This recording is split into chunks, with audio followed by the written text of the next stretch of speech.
Amar grew in the American collegiate system.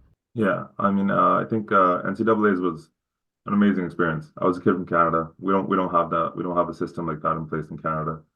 It's nothing compared to the States. So as a kid, I didn't know what NCAA or college wrestling was. I had no idea that there was a thing.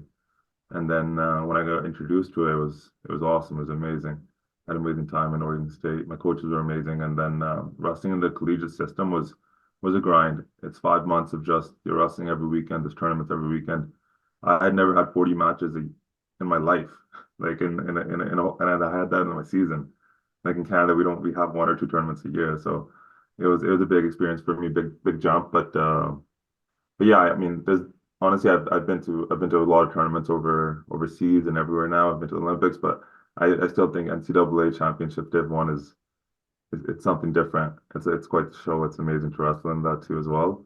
And we go to some amazing venues. So yeah, I mean, it's all helped me like prepare to where I want to get to, and where that was Olympic Games and the World Championships for freestyle wrestling. So it was a stepping stone. The hard work paid off in special moments. So I think it's just the showmanship that they put on, and the amount of fans that we get in just one arena. We fill up.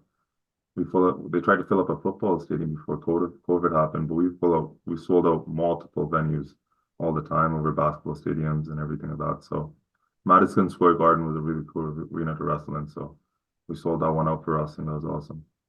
Amar stays steadfast in his pursuit. Wrestling is a sport where it takes over your life at times.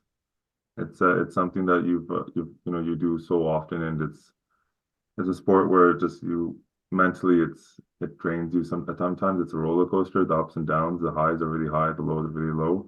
So I would say don't take it too seriously. It's a day in day out type process, and I just try to focus on like the little things. I try not to think about like the performance based where it's most tournaments. I'm not trying to go in and think that hey, I'm gonna win every single match. I need to get this gold, or I need to get this bronze or silver or whatever it is. I think about the small moments. I break it down to seconds.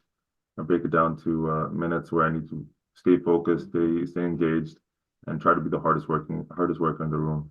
That's what it comes down to me for me. Be the hardest worker in the room. There's no doubt as to how he wants to leave his legacy. I'd want to be remembered as a hard worker, right? It's not like these accolades and the medals and everything that I've said it multiple times before. They don't mean much to me. It's a journey and the people that I've met along the way, which have meant the most to me. And as I got older, that's really what I've learned. So I hope I'm remembered just as a hard worker in general, and I hope I can show other people that I did it, and I hope they can do it as well. I just want to be a role model for some of the kids in the future that are coming up from my community and my area of the sport. Amar has always looked up to his peers.